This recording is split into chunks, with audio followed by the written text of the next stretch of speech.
Hi, I'm Greg Fischer from New York. In 2007, I wore the same T-shirt, so I want to see what I look like on film 3 years later. All political change follows the same pattern. All change we're seeking follows the same pattern. It starts off social. We gripe, we talk. It moves on to political, and later it becomes legal. All change, whether it would be women's voting rights, or veterans' rights, or black voting rights, or any civil rights change, any shift follows the same pattern: social, political, legal. We're just starting to enter a political phase for the issues of parental rights and grandparents' rights, the rights of children to be connected to families, and families to be connected to children. We have this competing interest in government that has intruded into our personal lives and our children's lives to say that the state really knows better than parents. So there's these competing interests: parents to be in control or government to be in control. And we all know on every level, government is run away. Every level. Whether it's vehicle and traffic or taxation, or children's rights issues, parental rights issues, grandparents' rights issues. It's run away. It's a gigantic bureaucracy, as Bob alluded to, feeding itself with your tax money, creating more and more layers. It never dissolves. It continues to add layers. And as it does so, it creates work and power for itself. It feeds on itself. And now it is electing itself. Across the nation, government is electing itself. The people have very little to do with electing government now. The committeeman structure in most states are comprised of mainly government workers. They've taken over the parties have taken over the government. Government is electing itself. So how do you break that machine? How do you break that machine, that self-feeding machine that'll continue to impose taxes and hire more cops and judges and lawyers, etc.? How do you break that? That's what we're going to talk about in a minute. But realize the power of what's going on here. About 40,000 people a day die of starvation on this planet, most of them children. It's no fault of theirs. If you close one courtroom, one family court in America, and redeploy the assets, you could fix that problem. You could stop all the death by starvation on the planet. If you add up the lawyer time, the court clerks, the judges, the infrastructure, the transcriptionists, the administration, you add it up. It's more than $30,000 a day for one courtroom. Suffolk County, we have many, many, many courtrooms, family courtrooms, matrimonial parts of Supreme Courts. Close one courtroom in America, redeploy the assets, you've ended death by starvation on the planet. That's how powerful this can be. This is how important this can be. So, what I'm going to talk about is local organizing. And I'm going to talk about what works and what doesn't work. And first I'm going to talk about the context for it, which is you must play to win. You must play to win. You must not play till your problem goes away, your individual problem goes away. You must play to win. Otherwise, you continue to pass this problem on as a legacy. It's passed on to grandparents. It's passed on to your children. It's a legacy. This is the legacy problem between individual liberties and government power. So you must play to win. You must play to make the change. You must make the change. So, the best way I found in all of my experience in playing to win is to get a candidate. Now, that's two-sided. You want to get the bad candidate, get them out. And you want to get a good candidate and get them in. But get a candidate. Get a candidate. Get the bad one out, get a good one in. It might not be the same level of race. One might be congressional, one might be state senate.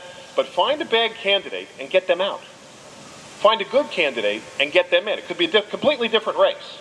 Ignore the ones in the middle that aren't doing anything. But get a candidate. You have to focus on a candidate. If you focus on a candidate, your issues will galvanize, and that candidate becomes a spokesperson for the issue and gets print about them. It has to be done through a candidate. That's the only way. You can have a lot of protests, but you come and gone. If you do this with a candidate, it goes through a full election cycle, and maybe longer if you get them elected. And if they don't get elected, the post-mortem on the campaign, what was going on, might have a book out of it, you could have a movie out of it. But get a candidate, whoever that is. That candidate could be you. It could be your family member, it could be your friend, your boss, your employee, anybody. But get a candidate. A candidate becomes the spearhead for the attack. You have to have a candidate. No indicate means no chance of winning your cause. You have to have a candidate. Only candidates threaten the status quo. Non-candidates don't threaten the status quo. A candidate gets to go in the same debates, have access to the same news media. A candidate threatens the status quo. That's what you have to do. You have to threaten the status quo. You have to break the machine. You have to put a monkey wrench in that machine. You have to break it. It's a great, perfect machine, as Bob talked about, from top level to bottom level. It's working perfectly. You're not going to change it. You have to break it. Only a candidate can break that. You have to do that. Now, what kind of candidate? Now, this might apply to tax policy or family rights or children's rights. You have two kinds of candidates. You have whistleblowers and co-conspirators. You have nothing else. Either they're telling the truth about it and they're going to break the machine, or they're part of it. There are whistleblowers and co-conspirators. Look how quiet the Congress is. Look how quiet your state legislature is, your county legislature, how they don't bring out issues, whether it's CPS or whatever's out of control.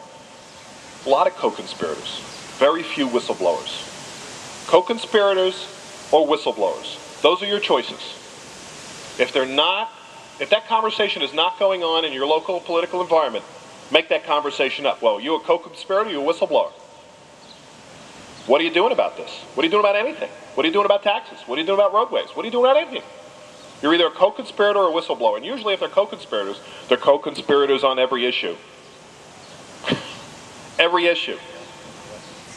They're put in by the party. They're put in by the machine. They're not supposed to do anything unless they're told. They're co-conspirators. You have to break that machine. The machine is broken. We're a symptom of the broken machine. If they're not whistleblowers, they're liars and crooks.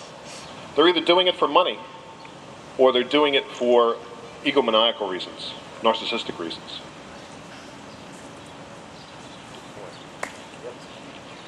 It's not just money. We always say they're getting money.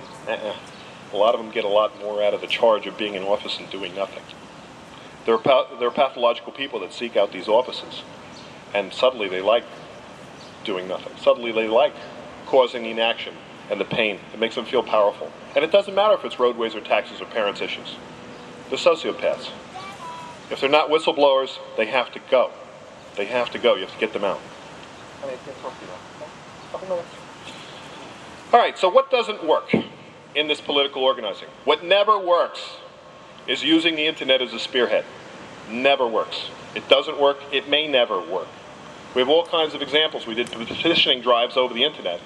We got a 1/10 of 1% response. The rest of the 99-point-whatever% came from door to door, hands-on, ground forces, boots on the ground, shoe leather. That's what works. The internet does not work. The internet is more social. It doesn't work politically, and it doesn't work legally. You send somebody email, they never read it. They don't read it. Everybody's overwhelmed with email, internet input and output, whatever it is. The internet doesn't work. It's getting out there. You have to hit the streets. So hitting the streets means get involved with your unions to help pick candidates, because your unions will march to get some candidates in and some candidates out. It means getting involved with your civic groups, your churches. But you have to be active and in the community. You especially have to find other victims. And the way you do that in a lot of these cases is you go to family court and you leaflet. And your leaflet must have a very important component to it. You must announce at least 5 groups, 5 other groups. Get people involved in other groups. Let them know where they can go. And have a form on there that they can give to you or fax to you, but hopefully give to you, because you won't get a fax. You won't get an email. Have them fill it out. What's your name, your address, and phone number? Start to network immediately. Always have information that you can give them about you. They might have had a good day that day in court, but I guarantee you sooner or later they'll have a bad day, and they'll want to call you. So announce the groups, announce yourselves, get their information. Another thing that doesn't work is a late start. So right now it's a little late to start the election cycle for this year. This is about starting the election cycle almost for next year. It takes time to ramp up. Late starts don't work. It takes a while to develop the skills you'll need, the networking you'll need, the media contacts, knowing the candidates, knowing the party officials, knowing everybody that's in office, knowing even your own representatives. Late starts don't work. You have to start early, so start now for next year. If you happen to get a little mileage this year, that's great. but late starts don't work. You'll really underestimate, as you get started in this process, what you need to know to actually get a win in the end. Infighting never works. We have infighting, an example of it today. We have multiple groups out here in the capital area. Infighting doesn't work. No flaming on the internet or any other way. Fighting is toxic to good causes. It does a lot more harm than good. You have to quash the fighting. Infighting has to be quashed immediately. It has to be taken privately immediately. No infighting. Can't happen. Very, very, very toxic to good causes. Drives a lot of potential members away. No infighting at all, ever. Unification is the only way. Building internetworking is the only way. No infighting. It's very toxic. After infighting, the only groups that survive are the crooks, the real crooks, the ones that do get pecuniary interest, that make a living off of corruption.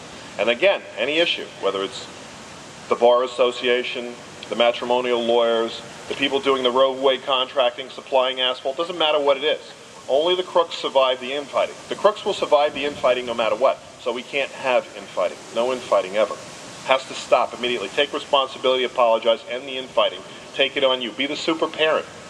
Be the super parent that parents those parents that don't know how to parent other parents. Take it on you. Always take it on you. Back down, apologize, make them an ally. The infighting is toxic to us, not to the crooks.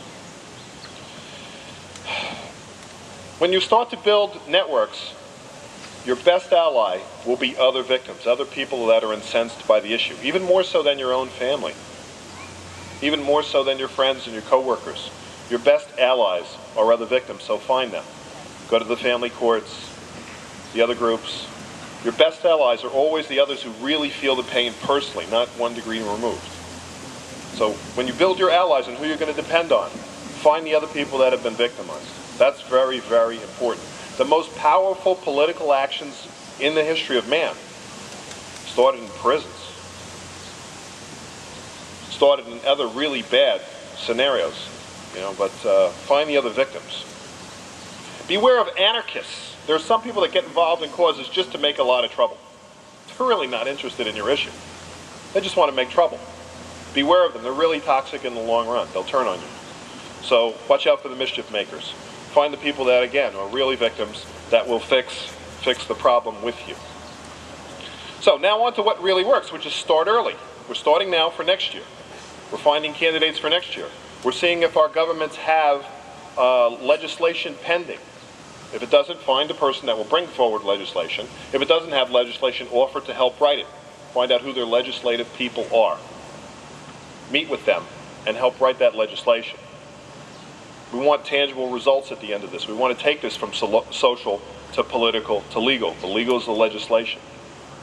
You want to get that legislation moving. In New York State, we have a bill pending in the New York State Senate for equal parenting. Shared parenting has one signer on it. The other one just got unelected, unfortunately. Only has one signer, so we have to find more signers. And they're playing partisan politics. They won't let Democrats sign on it. So the Democrats have to introduce their own bill, and they try and get the bills together. Never happens. When a new session comes in most states they throw the bills out the window. They have to get reintroduced. It's a game they play to never do anything. So you have to break through that. You have to make sure there's legislation pending. You have to humiliate the partisan players. You have to go after them. In your networking, what also works is networking. Again, your unions, other victims, churches, the Tea Party groups. You might like their politics, you might not. They're getting very powerful. In my area, they're winning 2 out of 3 elections. That's very powerful. I'm not crazy about their politics either, but I admire their power and their stick-to-itiveness and the number of people they get out. They get hundreds of people out to meetings and rallies. And they believe in our causes, so use them. Senior groups, very, very important. They've seen it. They've seen it. They've lived it. They've seen it. It's very important. Most of our areas have senior communities. Go there, raise these issues. They have the time and they vote. Who votes? Who votes consistently? Government workers and senior groups. They vote. So the politicians listen to them more than other groups because they know the seniors vote. And once you poison that water and say, oh, this is a big issue, this is wrecking our society, and this shows you're a do-nothing politician, go to the senior centers. Go to the senior communities. Go to the 55 and over trailer communities and home communities. Get them involved. They have meeting houses. They have social events, senior communities. Be organized. To be an organizer, you have to be organized, have wall charts, binders with information. You have to start to build maps and databases if you're going to do the political thing. That's a whole other discussion, but you have to know your area. You have to know the players. Frame the issues. Talk about this issue in the right way. It's no longer a men's, women's issue, really. If you look at this, I think most of the signers are female. It's becoming a gender-neutral issue because it's a grandparents' issue. It's becoming a gender-neutral issue because the matrimonial bar has figured out that the only thing they have to do is have one crazy person in the mix, and it's an annuity. It goes on forever. That could be either litigant, it could be either attorney, it could be a law guardian, a judge, a forensic evaluator. Anybody crazy in the family court process keeps it going indefinitely. The odds are against you. We have to change the law. You can't win it in the courts. The odds are against you right away. You've got a 10% chance because all you need is one crazy person and you're stuck with your arm in the broken machine. You can't get out. Have to change the law. Line up funding. Line up funding for you or your candidate. Start to work the funding. The unions all have PACs and they'll put money out. They'll pay. They'll put out money for a candidate to get an issue out there. Make sure they have broad issues. Other groups will also put out money. Doctors, there's groups that'll put out money. The other thing in this political process is find a mentor. Find somebody who's been around the political process, if you can, and let them introduce you around. And you must, last thing on this is what works is you have to pick a major party. You can't be in the middle. Only the major parties have enough power. The independent parties never get anybody elected. You have to pick a major party. You have no choice. No matter how corrupt they are, no matter how useless they are, no matter what is wrong with them, you have to pick a major party. And if you can, get yourself elected as a committeeman for that party. Get a voice that they can't remove you from. You get elected as a committeeman, and you're part of the state delegation or your county delegation or your town's delegation. They can't get you out. You have a choice of judicial candidates later on. You could suggest them and empower the candidates you want. Legislative candidates. You've got a toehold as a committeeman, and they cannot get you out. You now have say. You now have the ability to sway other committee people. We just got some judicial candidates out, people that have been in judges for 10 years trying to go for another 10. They're out, they're gone. Very harmful people, gone. We didn't wind up in our county having a positive candidate, but that's another problem. But we got some bad ones out. It could be done. So,